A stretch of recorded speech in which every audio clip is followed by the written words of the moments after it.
10 years later, by Alexandre Dumas. Chapter 61. The Storm.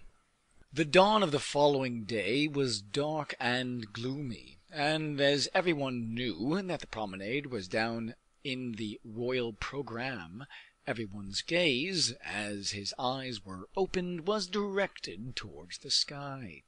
Just above the tops of the trees, a thick, suffocating vapor seemed to remain suspended, with barely sufficient power to rise 30 feet above the ground under the influence of the sun's rays, which was scarcely visible as a faint spot of lesser darkness through the veil of heavy mist. No dew had fallen in the morning. The turf was dried up for want of moisture. The flowers withered.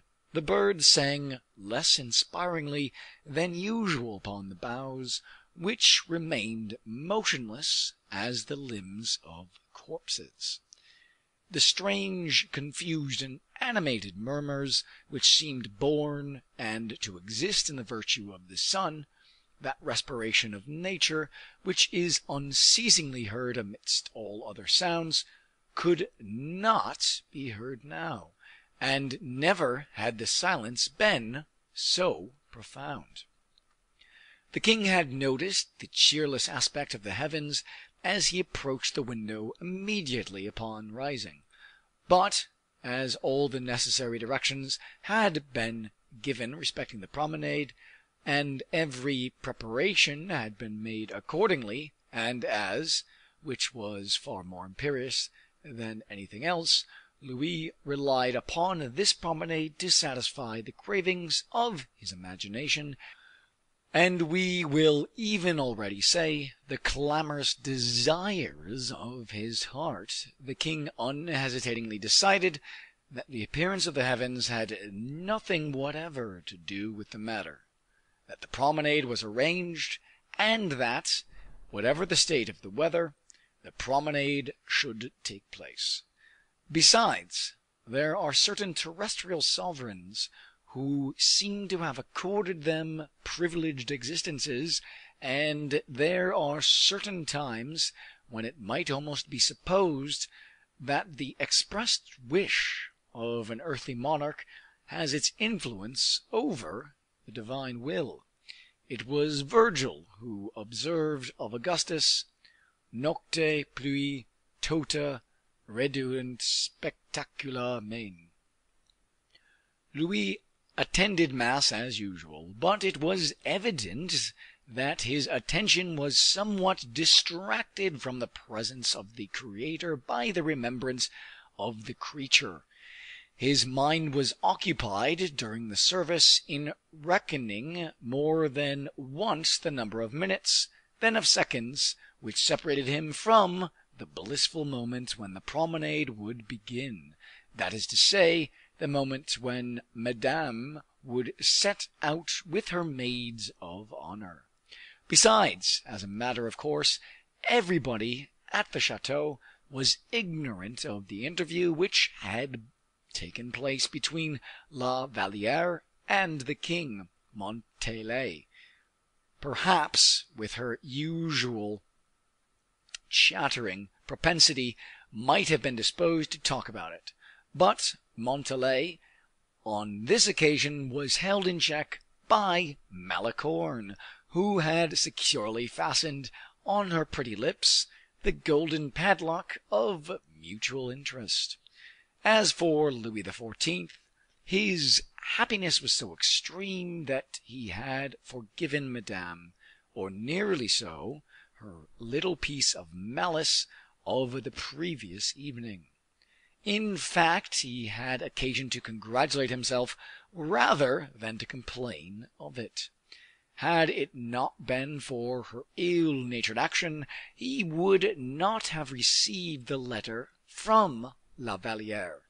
Had it not been for the letter, he would have had no interview, and had it not been for the interview, he would have remained undecided.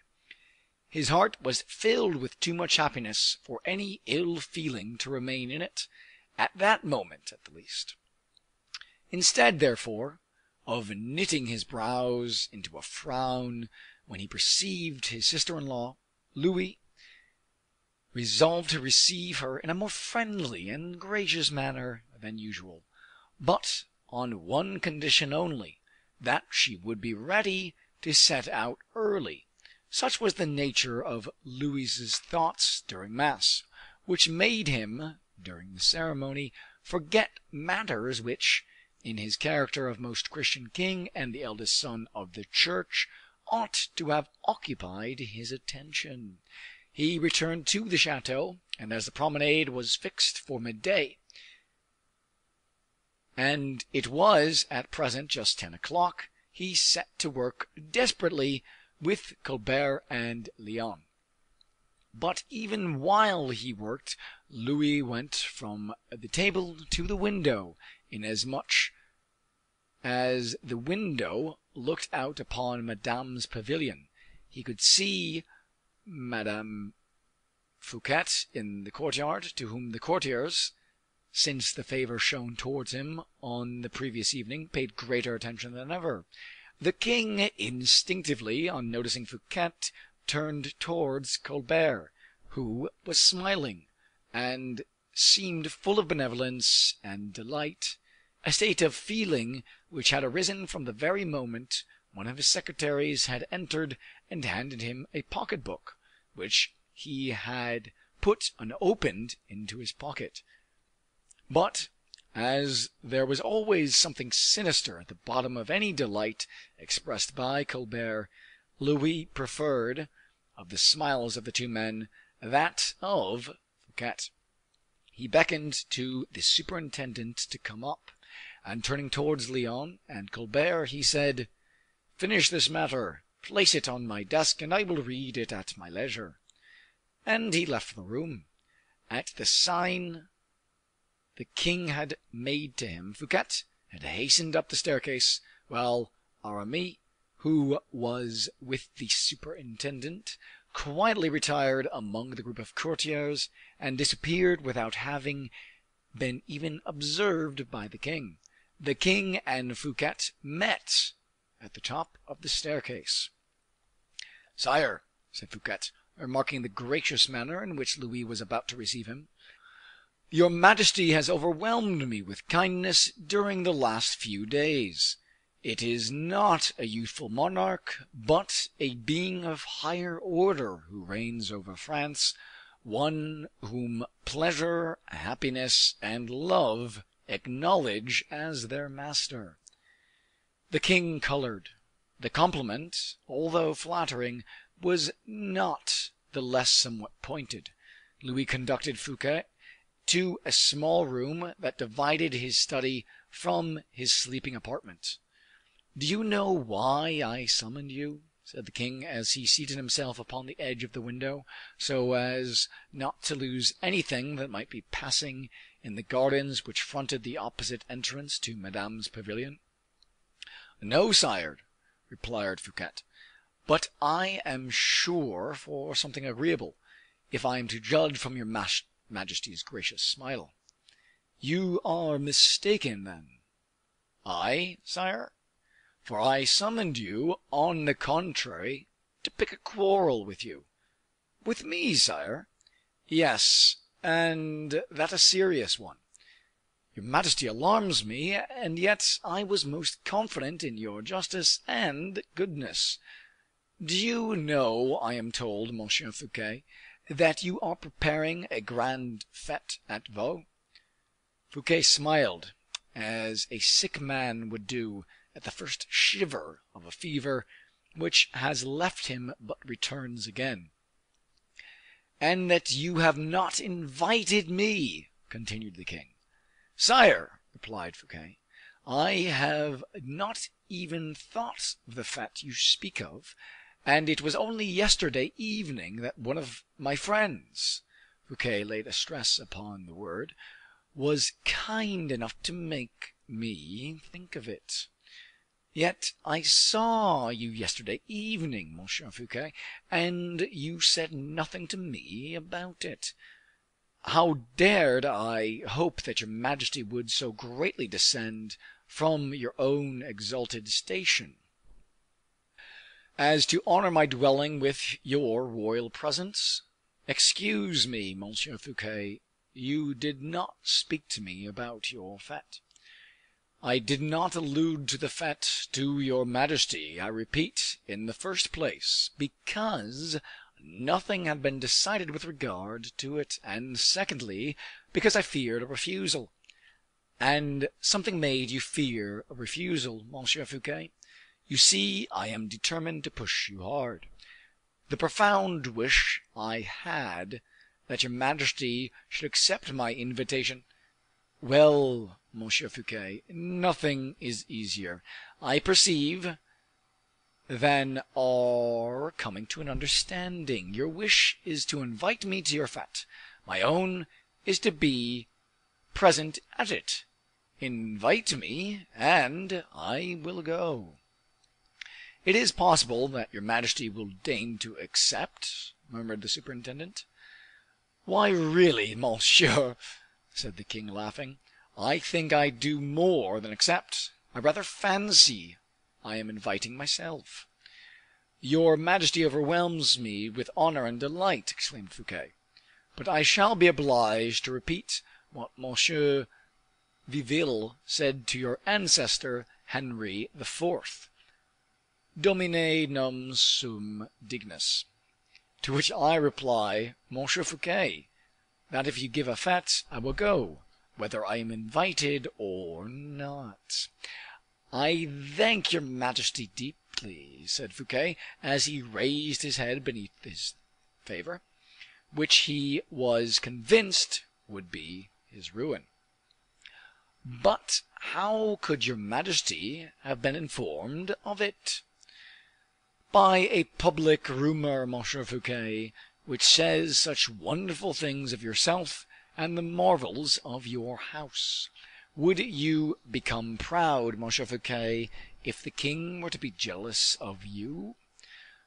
I should be the happiest man in the world, sire, since the very day on which your majesty were to be jealous of Vaux, I should possess something worthy of being offered to you. Very well, Monsieur Fouquet, prepare your fete, and open the door of your house as wide as possible. It is for your majesty to fix the day. This day, month, then. Has your majesty any further commands? Nothing, Monsieur Fouquet, except from the present moment until then, to have you near me as much as possible. I have the honor to form one of your majesty's party for the promenade. Very good. Indeed, I am now setting out, for there are the ladies, I see, who are going to start. With this remark, the king, with all the eagerness, not only of a young man, but of a young man in love, withdrew from the window in order to take his gloves and cane, which his valet held ready for him. The neighing of the horses and the crunching of the wheels on the gravel of the courtyard could be distinctly heard. The king descended the stairs, and at the moment he appeared upon the flight of steps, everyone stopped. The king walked straight up to the young queen. The queen mother, who was still suffering more than ever from the illness with which she was afflicted, did not wish to go out. Maria Theresa accompanied Madame in her carriage, and asked the king in what direction he wished the promenade to drive. The king, who had just seen La Valliere, still pale from the event of the previous evening, get into a carriage with 3 of her companions, told the queen that he had no preference, and wherever she would like to go, there would he be with her. The queen then desired that the outrider should proceed in the direction of Apremont. The outriders set off accordingly before the others. The king rode on horseback, and for a few minutes accompanied the carriage of the queen and Madame. The weather had cleared up a little, but a kind of veil of dust, like a thick gauze, was still spread over the surface of the heavens, and the sun made every atom glisten with the circuit of its rays. The heat was stifling, but as the king did not seem to pay any attention to the appearance of the heavens, no one made himself uneasy about it, and the promenade, in obedience to the orders given by the queen, took its course in the direction of Apremont. The courtiers who followed were in the very highest spirits. It was evident that every one tried to forget, and to make others forget, the bitter discussions of the previous evening. Madame, particularly, was delightful.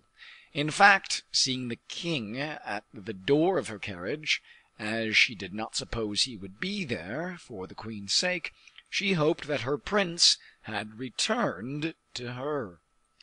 Hardly, however, had they proceeded a quarter of a mile on the road when the king, with a gracious smile, saluted them and drew up his horse, leaving the queen's carriage to pass on, then that of the principal ladies of honor, and then all the others in succession, who, seeing the king stop, wished in their turn to stop too, but the king made a sign to them to continue their progress. When La Valliere's carriage passed, the king approached it, saluted the ladies who were inside, and was preparing to accompany the carriage containing the maids of honor, in the same way he had followed that in which Madame was, when suddenly the whole file of carriages stopped. It was probable that Madame, uneasy at the king having left her, had just given directions for the performance of this maneuver, the direction in which the promenade was to take place having been left up to her. The king, having sent to inquire what her object was in stopping the cavalcade, was informed in reply that she wished to walk. She most likely hoped that the king, who was following the carriages of the maids of honor on horseback, would not venture to follow the maids of honor themselves on foot. They had arrived in the middle of the forest. The promenade, in fact, was not ill-timed, especially for those who were dreamers or lovers. From the little open space where the halt had taken place, 3 beautiful long walks, shady and undulating, stretched out before them. These walks were covered with moss, or with leaves that formed a carpet from the loom of nature, and each walk had its horizon in the distance, consisting of about a handbreadth of sky, apparent through the interlacing of the branches of the trees. At the end of almost every walk, evidently in great tribulation and uneasiness, the startled deer were seen hurrying to and fro, first stopping for a moment in the middle of the path, and then, raising their heads, they fled with the speed of an arrow, or bounded into the depths of the forest, where they disappeared from view. Now and then a rabbit of philosophical mien might be noticed quietly sitting upright, rubbing his muzzle with his 4 paws, and looking and inquiringly, as though wondering whether all these people who were approaching in his direction, and who had just disturbed him in his meditations and his meal, were not followed by their dogs, or had their gun under their arms. All alighted from their carriages as soon as they observed that the queen was doing so.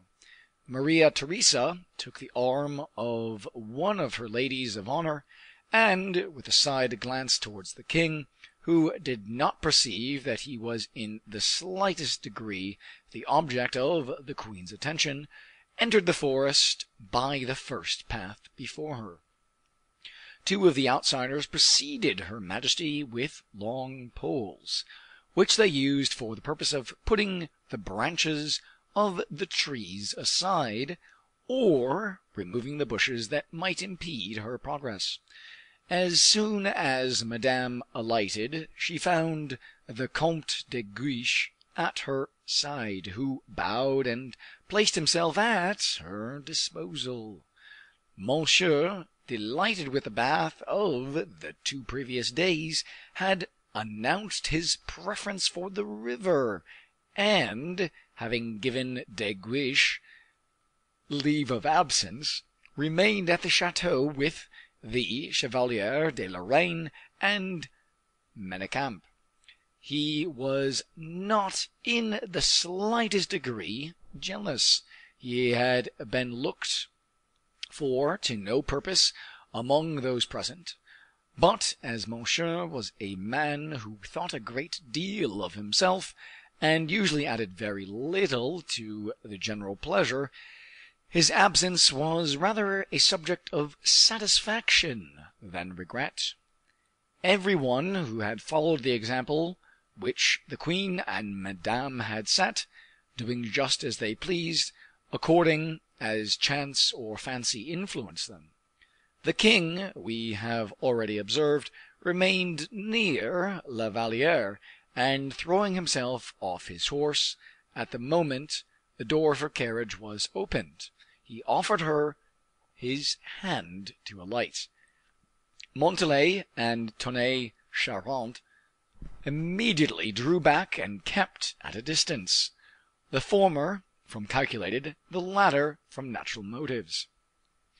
There was this difference, however, between the two, that the one had withdrawn from a wish to please the king, the other for a very opposite reason. During the last half hour the weather had also undergone a change. The veil, which had been spread over the sky, as if driven by a blast of heated air, had become massed together in the western part of the heavens, and afterwards, as if driven by a current of air from the opposite direction, was now advancing slowly and heavily towards them. The approach of this storm could be felt, but as the king did not perceive it, no one thought it proper to do so. The promenade was therefore continued. Some of the company, with minds ill at ease on the subject, raised their eyes from time to time towards the sky. Others, even more timid still, walked about without wandering too far from the carriages, where they relied upon taking shelter in case the storm burst. The greater number of these, however, observing that the king fearlessly entered the wood with La Valliere, followed his majesty. The king, noticing this, took La Valliere's hand and led her to a lateral forest alley, where no one this time ventured to follow him. End of chapter 61, The Storm.